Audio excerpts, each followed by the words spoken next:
운동장 벤치 위의 불량배들, 새벽에 조용한 청소부의 폭풍이 일다 김철수는 아침 햇살 속 소문처럼 대성고등학교를 지나다녔다. 걸레와 복도지도가 근육 기억에 새겨진 남자. 존재감이 거의 느껴지지 않다가도 그렇지 않은 순간이 오면 강렬해지는 그런 사람. 높은 창문으로 스며드는 햇살 속에서 그는 제복처럼 똑같은 일상을 입었다. 청소 카트의 조용한 목리에 바닥 환풍구 주변을 조심스럽게 걷는 발걸음, 어제와 내일의 모든 디테일을 꿰매는 듯한 숙련된 시선. 그는 오랫동안 대성고에 있었지만 구경거리가 아니라 학교가 혼돈에 빠지지 않도록 조용히 지탱하는 버팀목이었다. 학생들은 그의 조용함을 피해 다니는 법을 배웠다. 깨끗한 칠판, 깨끗한 바닥, 혹은 문을 함부로 열지 않도록 지키는 사람을 존중해야 한다는 것을 상기시켜주는 사람이 필요하지 않는 한 그의 외모는 역할에 걸맞았다.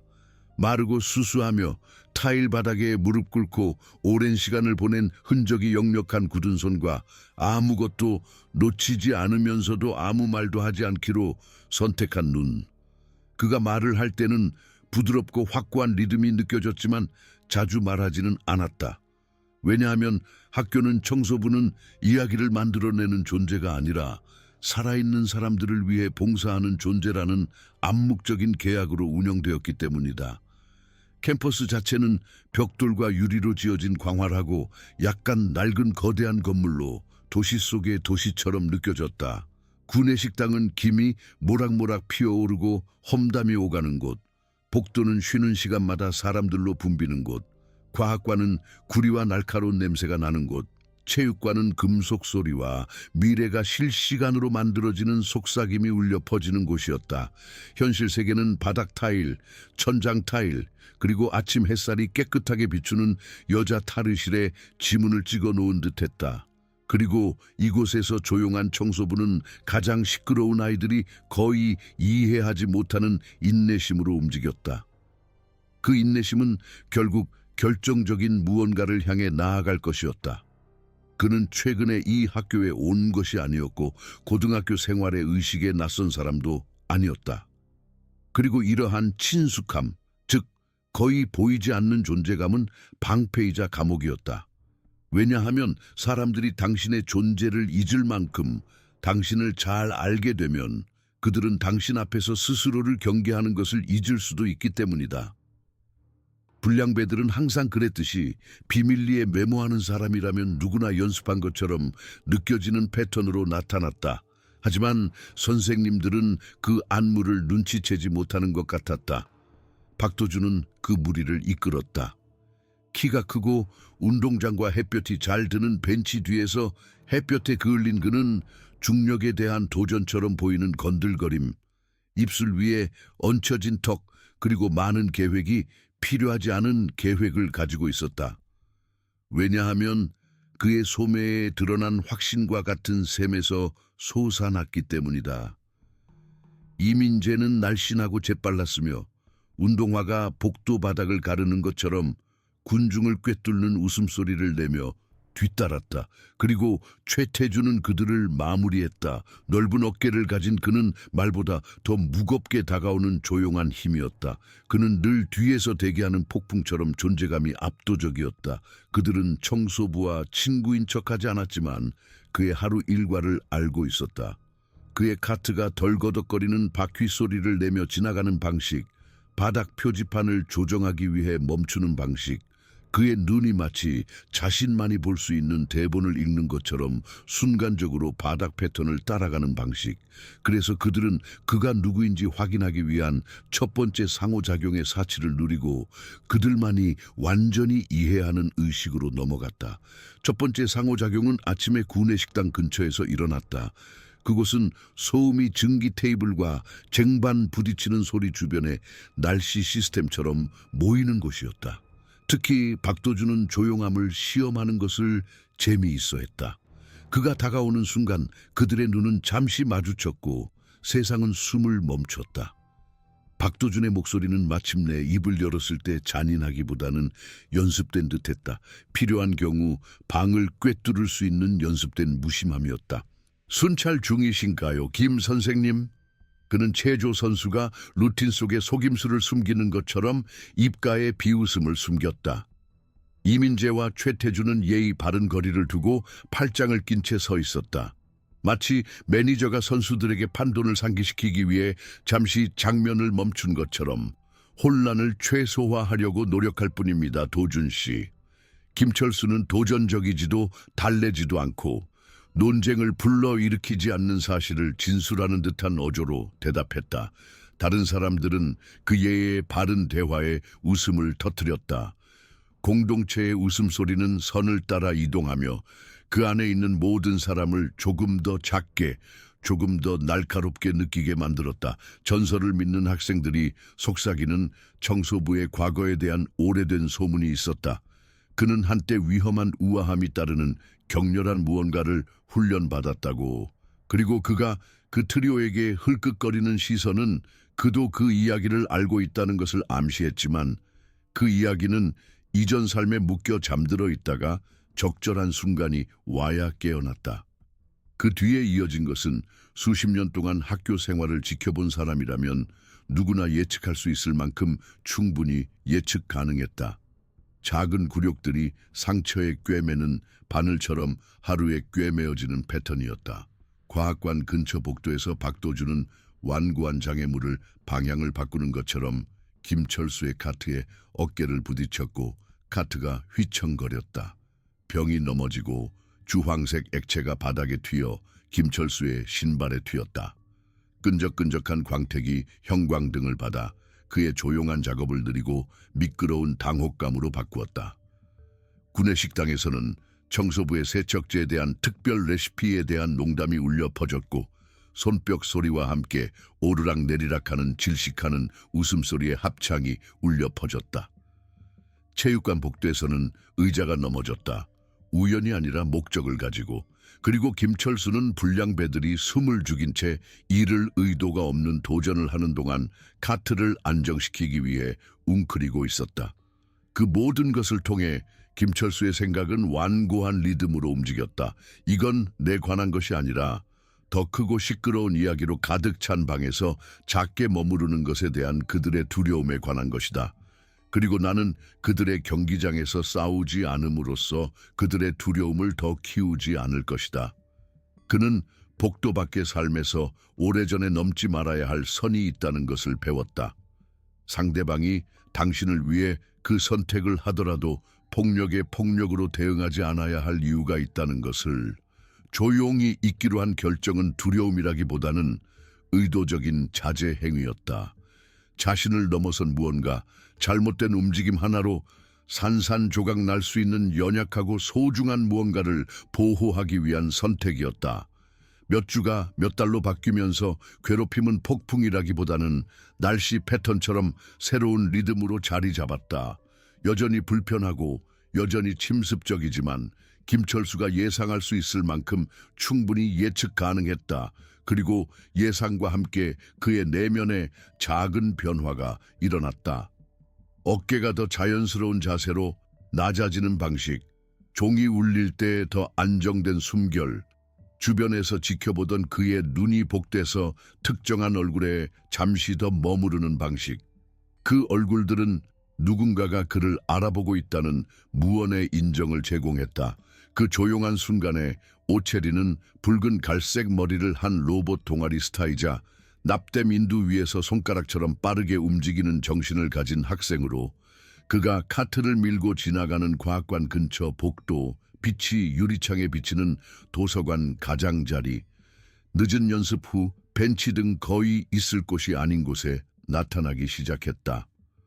그곳에서 학교의 조용한 영웅들 사이에 다공성 우정이 차가운 공기 속의 숨결처럼 형성되고 사라졌다. 오체리는 관심을 요구하지 않고 존중을 요구하는 진실성을 가지고 있었다. 박도준과 그의 친구들은 다른 사람에게서 그것을 보기 전까지는 소음보다 조용함이 볼륨보다는 결과로 측정될 때 더 클 수 있다는 것을 배우기 전까지는 그 특성을 이해하지 못했다. 그리고 오체리는 그날의 잔혹함이 폭풍처럼 그녀를 스쳐 지나갔음에도 불구하고 직접적인 조롱의 대상이 아니라 군중의 곁눈질과 반쪽 미소가 김철수와 같은 들쭉날쭉한 가장자리에 그녀를 꿰매는 방식에도 불구하고 자신의 작은 방식으로 키가 컸다. 그리고 그는 차례로 그녀에게 끌리는 자신을 발견했다. 낭만적인 감정 때문만이 아니라 어떤 전투는 인내 이상의 것으로 맞서야 한다는 공유된 이해 때문이었다. 중간 상승작용은 단 하나의 파괴적인 사건에서 비롯되었다. 트리오가 강도질의 안무로 해낸 잔인하고 꼼꼼한 계획, 즉 주변에 서 있는 청소부와 군중 속에 눈에 띄는 소녀를 모두 벗겨내기 위한 단 하나의 행동이었다. 그것은 체육관에서 열린 학교 집회 중에 일어났다. 전체 학생이 마지막 격려 연설 후 오랫동안 기억할 순간, 즉 에너지가 방으로 쏟아지고 기대감이 벤치 위 현수막처럼 걸려있는 바로 그 공간이었다. 박도준, 이민재, 최태준은 그녀가 집처럼 느껴지지 않는 곳에 속하기 위해 싸워온 사람에게는 승리가 되었어야 할 순간인 시연 후 앞줄에서 오체린을 궁지에 몰았다. 대신 그들은 그 순간을 이용하여 그녀를 다시 굴욕시켰다. 그녀가 완벽하게 들을 수 있는 의견을 속삭였다. 바늘처럼 겨냥한 다음 의심의 실을 남기는 종류의 말이었다. 그리고 군중의 관심이 무대와 조명으로 좁혀지자 김철수는 가슴속에서 느리고 참을성 있는 리듬에서 행동을 요구하는 맥박으로 바뀌는 것을 느꼈다. 굴욕은 그녀만의 것이 아니라 그를 위한 시험이었다. 마침내 그의 자제가 무관심으로 오해받을 수 있다는 것, 반격하지 않는 패턴이 그가 아니라 다른 사람의 고통으로 끝나고 있다는 것을 깨달은 순간이었다. 그는 도저히 용납할 수 없었다. 결정적인 순간은 오체린의 눈이 그 집회의 마지막 순간에 찰나의 순간 동안 그의 눈과 마주쳤을 때 왔다. 그리고 그 순간 김철수 안에서 위험한 무언가가 깨어났다. 두려움도 분노도 아니라 학교 환경에서 풀어놓을 수 없었지만 뼛속 깊이 느껴지는 다른 상황에서 그를 살아있게 했던 조심스럽고 외과적인 명확성이었다.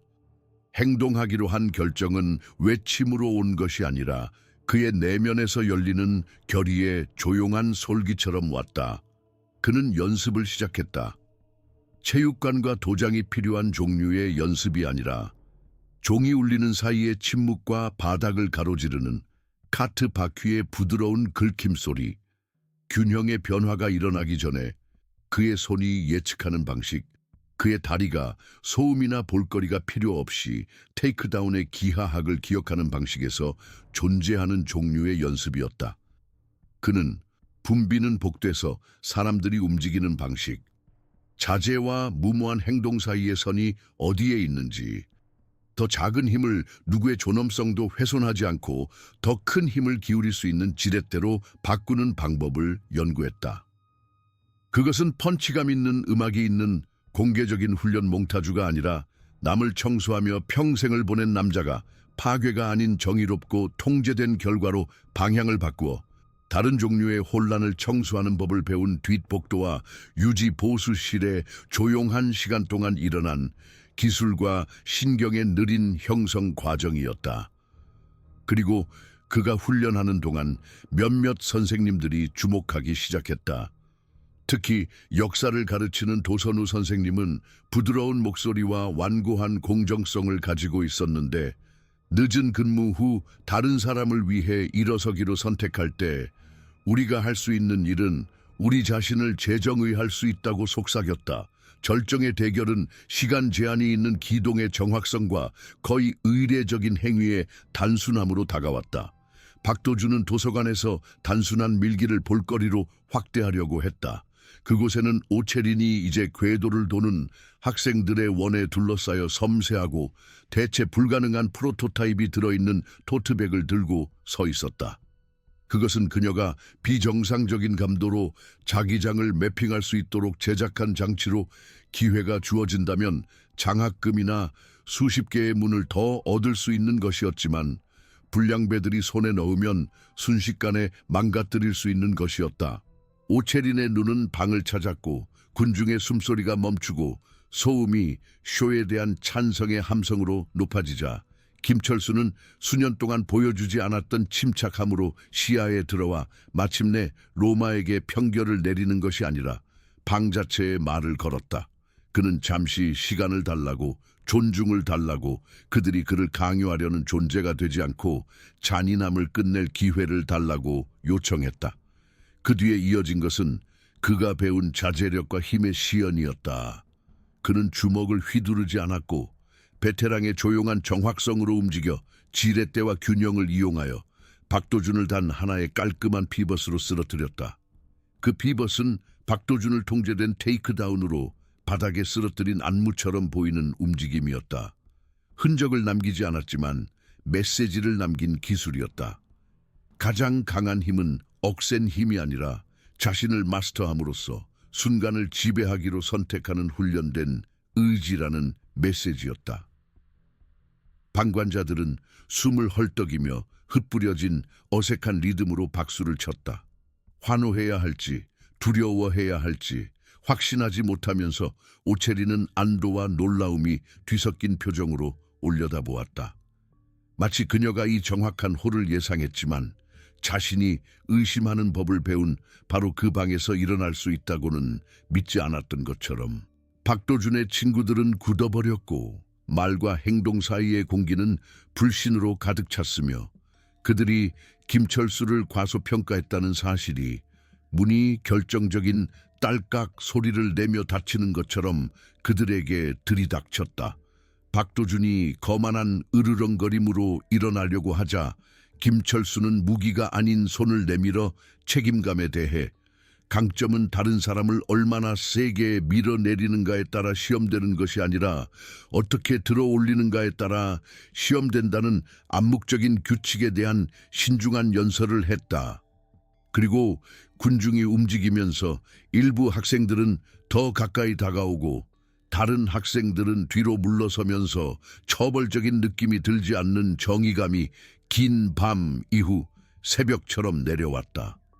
통제된 격변의 순간에 오체린의 시선이 김철수에게로 바뀌어 부드럽고 용감한 무언가에 가까운 새로운 인식이 생겨났다. 안도와 경외심의 공유된 숨결 속에서 유대가 형성된 것이다. 자신의 조언을 지켜온 조용한 청소부는 갑자기 새로운 종류의 관심의 중심이 되었다. 두려움의 관심이 아니라 존경의 관심이었다. 그것은 다른 사람이 일어서기를 기다렸다가 누군가가 실제로 일어섰다는 것을 본 방관자의 날개를 타고 이동하는 종류의 관심이었다. 그리고 잘 일어섰다. 그 여파는 복수의 카니발로 폭발하지 않았다. 대신 학교는 공기가 무거워진 것처럼 다르게 숨을 쉬기 시작했고 육체적 고통 이상을 말하는 방식으로 부끄러워하고 상처 입은 불량배들은 군중에게 설명하는 법을 배우지 못한 선택의 결과에 직면했다. 군중은 가장 큰 조롱이 보여줄 수 있는 것보다 힘의 미묘함을 더 잘 이해했다. 박도준은 웅장한 문구로 사과하지 않았다. 그는 그날의 사건이 방 안에서 무언가를 바꾸었다는 것을 거칠고 마지못해 인정하는 속삭임을 내뱉었고 방은 조심스럽고 잠정적인 재조정, 즉 사람들의 말과 암시된 힘의 크기를 천천히 다시 측정하는 방식으로 되돌아갔다. 주변에서 지켜보던 선생님들, 그중 도선우 선생님은 선이 움직이고 모두가 지금 어디에 있는지 보는 것처럼 조용한 어조 변화를 느꼈다.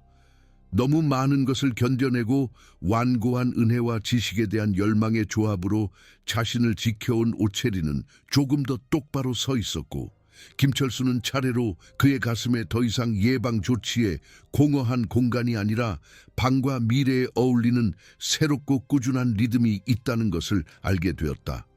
그날의 결말은 불꽃놀이와 함께 온 것이 아니라 두려움 때문에 아무 말도 하지 않고 지켜본 사람들이 복돼서 고백하는 말로 왔다. 학교 역학은 학생들이 늙었든 젊었든 아무것도 하지 않음으로써 자신들의 공모를 인정하기 시작하면서 바뀌기 시작했다. 그것은 교수진만의 말이 아니라 매일 아침 지나가는 사람에게 갑자기 더 책임감을 느끼게 된 사람들의 눈에 미묘한 도덕적 고향으로 나타나는 조용하고 집단적인 사과였다. 불량배들은 불확실한 자부심을 드러냈지만 그들의 행동의 결과가 그들의 사회적 서클에 세우며들면서 더 징계를 받는 모습으로 바뀌었고, 그들이 느낀 새로운 존경심은 아무리 마지못해 하는 존경심일지라도 트로피가 아니라 더 조심스럽게 입어야 할 책임이었다. 오체린과 김철수의 관계는 극화된 도약의 낭만적인 관계로 발전한 것이 아니라 상호방어, 지원, 그리고 그들이 처음 만난 복도보다 더 넓은 세상에 대한 공유된 호기심의 파트너십으로 발전했다. 그것은 그들 모두에게 조용한 닻이 되었다. 신뢰는 웅장하고 극적인 몸짓만큼이나 작고 꾸준한 행동으로 얻어진다는 것을 상기시켜 주는 것이었다. 학생들의 눈에는 영웅이 되려고 하지 않았던 청소부가 리더십은 힘의 과시가 아니라 자제의 실천이 될 수 있다는 생각에 예상치 못한 모범이 되었고, 자신을 옹호하는 것은 가장 필요한 사람들에게 자비를 베푸는 행동이 될 수 있다는 생각이었다. 만약 당신이 경멸하는 존재가 되기를 거부한다면 말이다. 김철수의 마지막 성찰은 마지막 종이 울리고 복도가 비워지고 학교가 숨을 내쉬는 조용한 순간에 왔다. 그것은 거의 신성하게 느껴지는 고요함의 순간이었다. 그는 보일러실로 가는 유지 보수 문 옆에 서서 차가운 강철 위에 손을 얹고 마치 다른 삶의 닷처럼 멀리서 들려오는 소리를 들었다. 그리고 그는 자신의 비밀스러운 힘을 쌓우는 재능이 아니라 적절한 시기에 올바른 행동을 선택하는 깊은 능력으로 생각했다. 다른 사람을 정복하기 위해 만들어진 것이 아니라 잔인함으로부터 그들을 보호하고 전투 사이의 연약한 시간 동안 존엄성을 보존하기 위해 만들어진 힘이었다. 그는 불량배가 되지 않고 존경을 얻는다는 것이 무엇을 의미하는지 생각했다. 그는 도덕적 나침반은 승리 속에서 반짝이는 것이 아니라 조용하고 꾸준하게 지금 울리는 것이라는 것을 이해했다. 그것은 섬광으로 축하받는 진실이 아니라 방이 시끄럽고 어두워질 때 가장 중요한 것을 포기하기를 거부하는 사람들이 인식하는 진실이었다. 그가 이제 더 차분해진 복도를 통해 카트를 밀고 가자 오체린이 작은 감사하는 미소와 폭풍에서 살아남은 가방 속에 프로토타입을 들고 기다리고 있었다. 그리고 그 조용한 순간에 학교의 분위기가 다시 바뀌었다. 미묘하지만 부인할 수 없는 공기의 부드러움, 간과하기보다는 개입하고 무대 없이 일어서는 법을 배우는 사람들에게 공간을 제공하려는 많은 사람들의 약속이었다. 변화는 단일한 절정이 아니라 길고 대담한 호였다. 잔인함 없이 정의를 보여주고 두려움을 결의로, 조롱을 책임감으로 바꾸는 종류의 변화였다. 그것은 새로운 세대에게 잔인함에 빠지지 않고 자신을 옹호하는 방법을 가르쳤다. 그리고 마지막 순간은 외치는 사과나 극적인 법정 장면과 함께 온 것이 아니라 복대에서 안도의 숨결을 공유하는 것으로 왔다. 세상은 청소부와 한때 자신이 속하지 않는다고 믿었던 소녀로부터 시작하여 바뀔 수 있다는 조용한 합의였다. 그리고 올바른 동맹이 당신 옆에 서서 이야기가 굴욕으로 끝나도록 거부할 때 그 믿음은 행동으로 바뀐다. 김철수는 박수를 구하지 않았고 복수를 구하지도 않았지만 그의 자세, 그의 신중한 단호함, 그리고 순간이 힘을 요구했을 때 그의 자제력은 어떤 말보다 더 잘 말해 주었다. 그리고 새로운 용기로 빛나는 오체린의 눈은 진실과 짝을 이루면 존경심이 강력한 힘이 될 수 있다는 것을 상기시켜 주었다. 그리고 가장 중요한 것을 보호하기로 선택함으로써 그들은 방과 미래를 바꿨을 수도 있다. 그리고 그 교훈은 귀 기울이는 사람이라면 누구에게나 분명하게 남아 있었다. 회복력은 당신의 인간성을 보존하는 방식으로 자신을 옹호하는 것을 의미하며 당신이 경멸하는 불량배가 되지 않고도 더 강하게 나타날 수 있다. 그리고 이야기의 교훈, 즉 자비로 행동하기로 결정한 조용하고 수수한 남자는 앞으로도 대성고등학교 복도에 울려 퍼지며 굴욕을 당한 사람이라면 누구든지 자신의 침착함, 자신의 계획, 그리고 일어설 수 있는 자신만의 방법을 찾도록 격려할 것이다.